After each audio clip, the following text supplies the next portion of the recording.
ईदगाह प्रश्न उत्तर बिहार बोर्ड कक्षा 8 के विद्यार्थियों के लिए अति महत्वपूर्ण होगा, जो परीक्षा के दृष्टिकोण से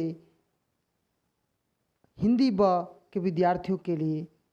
तो चलिए आज हम लोग ईदगाह पाठ का सारांश पहले समझते हैं। रमज़ान के 30 दिनों के बाद आज ईद आई है। गांव में खुशी का माहौल है। सभी ईदगाह जाने की तैयारी में लगे हैं। बच्चे बहुत खुश हैं। सभी के जेब में पैसे हैं, लेकिन हामिद जो एक गरीब बच्चा है, उसके माता पिता अब इस दुनिया में नहीं हैं। एक बूढ़ी दादी अमीना उसे पाल रही है। हामिद के पास मात्र 3 पैसे मेला देखने के लिए मिला है। ईदगाह पर नमाज पढ़ने गए। इसके बाद बच्चे मिठाई की दुकान पर जाते हैं। रंग बिरंगे मिठाई खाते हैं, लेते हैं। हामिद अपनी ललचाई आंखों से उसे देखता है। क्या करे, उसके समझ में यह बात नहीं आती है। और बच्चे आगे बढ़े। रंग बिरंगे खिलौने देखकर बच्चों का भी मन डोल जाता है। अपने पसंद पसंद के खिलौने खेलते हैं, लेकिन हामिद को रंग बिरंगे खिलौने आकर्षित नहीं करते। हामिद आगे बढ़ा। लोहे के बने हुए बहुत सारी चीज़ें बिक रही थी, और उसे देखकर जहाँ बच्चों की ज़रूरत की कोई चीज़ें नहीं थी, लेकिन हामिद 3 पैसे से एक चिमटा लेता है। और ईदगाह कहानी मुंशी प्रेमचंद की रचना है, और इसमें हामिद के जो एक बच्चा है, उसी के चरित्रों को यहाँ पर दिखाया गया है। वह सोचता है कि दादी को काम आएगी रोटी सेकने में। दादी का हाथ जल जाता है। वह अमीना के लिए, अपनी दादी के लिए एक चिमटा लेता है। क्या करता है? एक चिमटा लेता है। अब दादी के हाथ नहीं जलेंगे। हामिद चिमटा लेकर बच्चों के बीच आता है। यहाँ बच्चे उनके चिमटे का उपहास करते हैं। कहते हैं, क्या कीन कर लाया है, यह कुछ काम का है? लेकिन हामिद अपनी चिमटे को कंधे पर रखकर कहता है, देखो यह बंदूक है। हाथ में लेकर फकीर का चिमटा कहता है। हामिद ने चिमटे को बजाते हुए मंजीरा भी साबित कर दिया। चिमटा को घुमाते हुए कहा, अगर एक चिमटा जमा दूं तो तुम्हारे खिलौने की प्राण निकल जाएगा। मेरे चिमटे में कोई बाल बाका नहीं कर सकता है। फिर बच्चे चिमटे के कायल हो जाते हैं। सबों ने हामिद के चिमटे हाथ से छुए, और हामिद ने सभी के खिलौने बारी बारी से छूता है। बच्चे गांव आकर अपने अपने खिलौने से खेलने लगते हैं। सभी के खिलौने टूट जाते हैं, फूट जाते हैं। लेकिन हामिद को देखते ही दादी अमीना गोद में उठाकर उसे गले लगा लेती है। सहसा हामिद के हाथ से चिमटा गिर जाता है। वह चौंक जाती है। चिमटा कहाँ से आया? वह गुस्से में आ जाती है। हामिद से कहती है, दादी अब तुम्हारा हाथ नहीं जलेगा। दादी तुम्हारा हाथ अब नहीं जलेगा। दादी को क्रोध हाथ से भर जाता है। वह सोचने लगती है कि हामिद में कितना त्याग, सद्भावना, विवेक, बुद्धि और विचार है, जो बच्चों को मिठाई खाते देखकर उसे मन नहीं ललचा होगा। लेकिन सभी इच्छाओं को दबाकर अपनी दादी का ख्याल कर चिमटा लेकर आता है। अमीना की आंखों से स्नेह के आंसू गड़ गड़ झरझर करते हुए बरस जाते हैं। वह दामन फैलाकर हामिद के लिए दुआ मांगती है। पहला प्रश्न है, ईद के दिन अमीना क्यों उदास थी? उत्तर लिखेंगे। प्रस्तुत पाठ हमारे हिंदी पाठ्य पुस्तक किसलय भाग 3 से लिया गया है।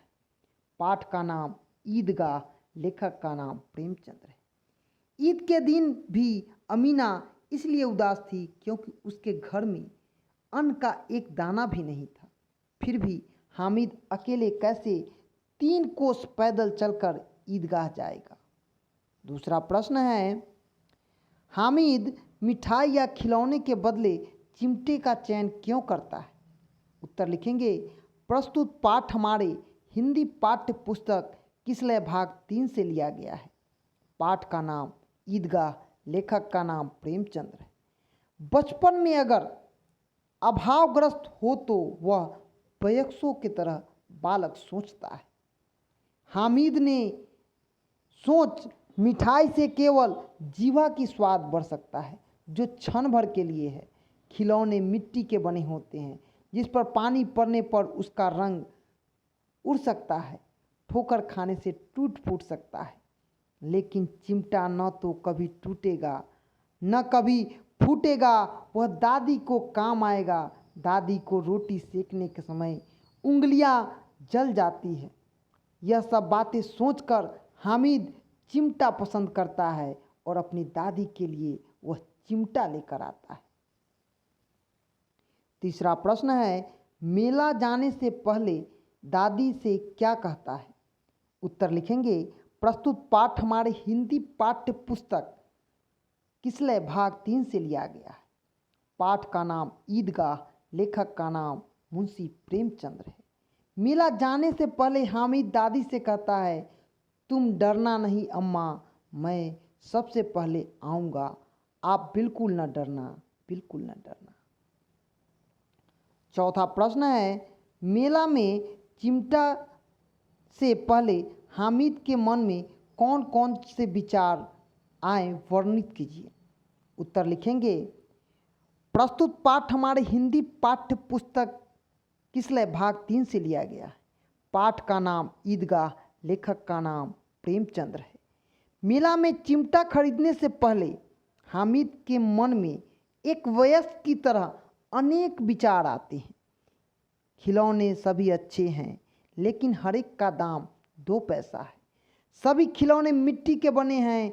खिलौने यदि हाथ से छूट जाए तो चूर चूर हो जाएगा, पानी पड़े तो सारा रंग धुल जाएगा। ऐसे खिलौने लेकर क्या करेंगे। जब वह लोहे की दुकान पर जाता है तो उसकी नज़र एक चिमटे पर पड़ती है, लेकिन वह विचार करता है कि दादी के पास चिमटा नहीं है। तवे पर वह जब रोटी सेकती है तो उसकी उंगली जल जाती है। अगर चिमटा लेकर दादी के पास जाऊंगा तो दादी बहुत खुश हो जाएगी और वह दुआएं देगी। खिलौने लेने से व्यर्थ पैसा खराब हो जाएगा। पांचवा प्रश्न है, हामिद ने चिमटे को किन किन रूपों में उपयोग की बात बताई। उत्तर लिखेंगे, प्रस्तुत पाठ हमारे हिंदी पाठ्य पुस्तक किसलय भाग 3 से लिया गया है। पाठ का नाम ईदगाह, लेखक का नाम प्रेमचंद्र है। हामिद चिमटे को बंदूक, कभी फकीर के चिमटे, कभी मंजरी और खिलौनों को जान निकालने वाले हथियारों के रूप में बताया है। छठा प्रश्न है, ईदगाह कहानी आपको कैसी लगी, इसके मुख्य विशेषताएं बताएं। उत्तर लिखेंगे, प्रस्तुत पाठ हमारे हिंदी पाठ्य पुस्तक किसलय भाग 3 से लिया गया है। पाठ का नाम ईदगाह, लेखक का नाम मुंशी प्रेमचंद्र है। यह कहानी अत्यंत ही रोचक और वंचित बचपन की परिस्थितियों का मार्मिक ढंग से प्रस्तुतिकरण करता है और यह बताता है कि किसी अभावग्रस्त जीवन यापन में बालक की सोचने के लिए मजबूर हो जाता है। हम भी खिलौने की जगह अपनी दादी के लिए चिमटा खरीदते। सातवां प्रश्न है, चिमटा देखकर अमीना के मन में कैसा भाव आता है। उत्तर लिखेंगे, प्रस्तुत पाठ हमारे हिंदी पाठ्य पुस्तक किसलय भाग 3 से लिया गया है। पाठ का नाम ईदगाह और लेखक का नाम प्रेमचंद्र है। इन परिस्थितियों में अमीना के मन में 2 प्रकार के भाव आए।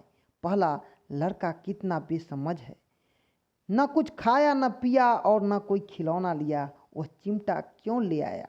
दूसरा भाव है, दादी सोचती है हामिद में कितना त्याग, सद्भावना, विवेक, बुद्धि और परिस्थितियों को समझने, सूझबूझ से काम करने की क्षमता है।